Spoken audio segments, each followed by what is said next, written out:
सोलापुरातील पूर्व भागात माय डिनिम या ठिकाणी होलसेल दर रिटेल मध्ये उपलब्ध। 3 जीन्स मिळवा फक्त 1200 रुपयात आणि 3 टी शर्ट मिळवा फक्त 1000 रुपयात। नमस्कार, भारत न्यूज एक्सप्रेस मध्ये आमच्या सर्व प्रेक्षकांचं पुन्हा एकदा मी मनपूर्वक स्वागत करतो। राजकारण सोलापुरातलं तापलेलं असताना एवढा रात्रीच्या 9-9:30च्या दरम्यान सोलापूरची थंडी सर्वांना माहीत आहे। या थंडीत सुद्धा एवढा मोठा प्रचंड जनसमुदाय घेऊन करळी साहेब आपली कॉर्नर मीटिंग गाजवत आहेत। तर याच्यातनंच कळतं की करळी साहेब मागचं सपोर्ट किती मोठा आहे। आणि विशेष करून झालं तर आपण मागील बीजेपीचे उमेदवार आणि आता आपण चिन्ह बदलला, पक्ष बदलला, शिंदे साहेबांकडून आपण उमेदवार लढत आहात। असं नेमकं काय झालं की विद्यमान आमदारांना सुद्धा भाजप पक्षानं डावललं? नमस्कार, मी नगरसेवक श्रीनिवास करली माजी आणि आता शिंदे सेनेच्या शिवसेनेकडनं धनुष्यबाण या चिन्हावर उमेदवारी लढवत आहे। या ठिकाणी आमचे चारही उमेदवार एकदम सक्षम आणि चांगल्या प्रकारे असल्यामुळे प्रत्येक ठिकाणी आम्ही बैठका ज्या वेळेस घेत आहोत। आज बोळकोटे नगरमध्ये गणरायांच्या चरणी देव देश धर्म याच्याने प्रेरित होऊन आज या ठिकाणी बैठक घेतली आणि नागरिकांचा एवढा उत्स्फूर्त प्रतिसाद आहे की शिंदे सेना हे यायला पाहिजे। कारण लाडकी बहीण योजना हे एकनाथभाई शिंदे साहेबांनी दिल्या असल्यामुळे आज शिंदे सेनेच्या पाठीशी उभे राहिलेले आहेत। आणि एकनाथभाई शिंदे मुख्यमंत्री असताना लाडकी बहीण दिली आणि त्याच पद्धतीने रेशनच्या बाबतीत पण गोरगरिबांपर्यंत अनाज कोणत्या पद्धतीने पोहोचायला पाहिजे आणि कोणत्या सणांना कोणत्या पद्धतीचा किट मिळाला पाहिजे, हा सर्व योजना त्या शिंदे साहेबांच्या काळात होती। पण आता सध्याला कोणत्याच पद्धतीचा किट नाहीत आणि शिंदे साहेबांनी सरसकट महिलांना लाडकी बहीण दिले होते, पण आता निम्म्यावर आणून टेपलेला आहे लाडकी बहीण सुद्धा। त्यासाठी संपूर्ण महिला उत्स्फूर्तपणे आमच्या महिला मतदार लाडकी बहीण आमच्या पाठीशी आहेत असं म्हणायला काय हरकत नाही।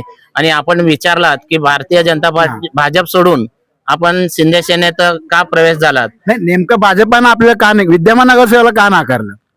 मी ज्यावेळेस आमदार बापूंनी सुभाषबाबू देशमुखांनी उमेदवारी अर्ज दाखल केले होते विधानसभेच्या निवडणुकी संदर्भात, त्यावेळेस मी सुद्धा विधानसभेच्या उमेदवारी त्या ठिकाणी मागणी केली होती पक्षाकडे। पण तो रोष त्यांनी मनात ठेवून, पण ज्यावेळेस त्यांना उमेदवारी मिळाली हे ज्यावेळेस आम्हाला कळालं, मग त्यावेळेस लगेच त्यांच्या दुसऱ्या दिवशी त्यांच्या घरी जाऊन बापू काय चुकलं असेल तर माफ करा, मी उमेदवारी अर्ज माघारी घेतली, आज घ्यायची पहिली दिवस आहे, मी उमेदवारी अर्ज माघारी घ्यायला चाललो, त्यांना सांगून मी उमेदवारी अर्ज माघारी घेऊन पुन्हाच त्यांना येऊन भेटलो। त्यावेळेस बापूंनी म्हणले मनात काय ठेवू नको, तू कामाला लाग। मी दिवस रात्र एक करून ह्या ठिकाणी त्यांना 16,000 लीड आपल्या एका मतदारसंघातून देण्यात आली होती।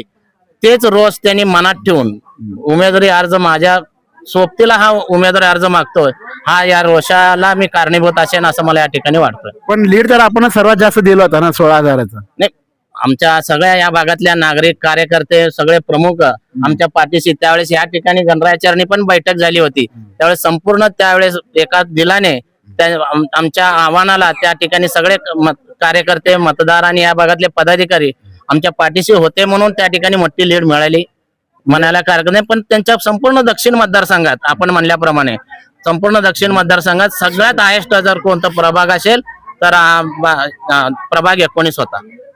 आता पक्ष बदलल्यामुळे मतांतरामध्ये काही परिणाम होईल का? नाही, सध्याला तर शिंदे सेनेच्या पाठीशी आहेत सगळेजण। आणि या ठिकाणी येत्या काळात आपण 16 तारखेला आपल्याला हा रिझल्ट दिसून येईल की ह्या ठिकाणी कमळ जो आहे तो पूर्ण निघून जाईल आणि शिंदे सेनेचा धनुष्यबाण हा नव्यान सूर्यासारखे ह्या ठिकाणी उदयास येईल। नाही, बीजेपी तर म्हणतोय की अबकी बार 70 पार, एक हाती सत्ता फक्त बीजेपी सरकारच असणार। त्यावेळेस अजून युती व्हायची नाही व्हायची हा संघर्ष होता शिंदे सेना आणि भाजपचा संघर्ष होता। त्या दोघांचे गणित मिळून त्या ठिकाणी 75 अबकी बार 75 पार म्हणले होते, पण आता ते दोघं वेगवेगळे लढत असल्यामुळे चुकून झालं तर आमचा शिंदे सेनेचाही या ठिकाणी महापौर बसेल असं म्हणायला काय हरकत नाही। म्हणजे युती तुटल्याचा परिणाम आपल्याला जास्त फायदेशीर होईल? नाही, शिंदे सेनेचे सीट जास्त आहेत, शिंदे सेनेला जास्त फायदेशीर आहे। आणि पक्ष मोठं व्हायला आणि प्रत्येकाच्या घराघरात धनुष्यबाण पोहोचायला युती तुटलेला हा योग्य निर्णय आहे.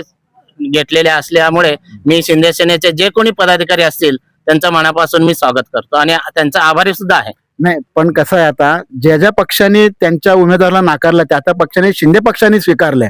तर शिंदे पक्षात आता जे नवीन आलेले उमेदवार ते सर्व नौके आहेत. पक्ष जुना आहे पण आलेले सर्व उमेदवार नौके आहेत.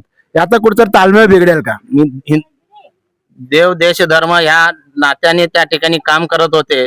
तर कट्टर शिवसैनिक आणि कट्टर हिंदुत्व जर कोणता पक्ष असेल तर शिंदे सेना पक्ष असल्यामुळे शिंदे सेना पक्षालाच निवडलेले आहेत. नाही, बीजेपी सुद्धा हिंदुत्वाचा दावा करतो ना.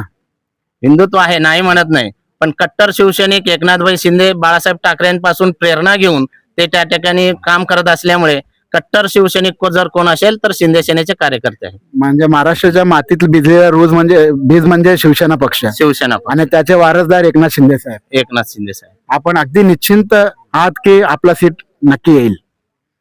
माझा सीट नाही, संपूर्ण हा पॅनल चारी पॅनल ह्या सगळ्या मतदारांच्या आशीर्वादाने आणि इथल्या पदाधिकाऱ्यांच्या आशीर्वादाने येणार म्हणजे येणार. प्रभाग 19 मध्ये 4 धनुष्यबाण या ठिकाणी उगवणार. म्हणजे प्रभाग 19 मधला जो बीजेपी बालेकिल्ला म्हणून ओळखला जात होता तो बालेकिल्ला पूर्णपणे डासळून शिंदे सरकारची नवीन धनुष्यबाणाची सत्ता तिथे येणार. ते डासळण्याचे कारणीभूत भविष्यात आमदार सुभाष देशमुख असतील. म्हणजे असं म्हणायला काय हरकत पक्षश्रेष्ठी नाही. आणि आमदार सुभाष देशमुख त्याचे नेमके कारणीभूत आहेत. पक्षश्रेष्ठी तर एबी फॉर्म देत नसतोय किंवा उमेदवारी देत नसतोय. प्रत्येक भागातला प्रत्येक मतदारसंघाचा आमदार हा मालक असतोय.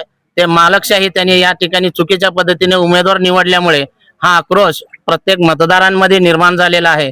त्यामुळे त्या आक्रोशाला सामोरे आमदारला जावं लागेल, पक्षाला नाही. म्हणजे सोलापूरला 16 तारखेत नवीन परिवर्तन पाहण्यास मिळेल.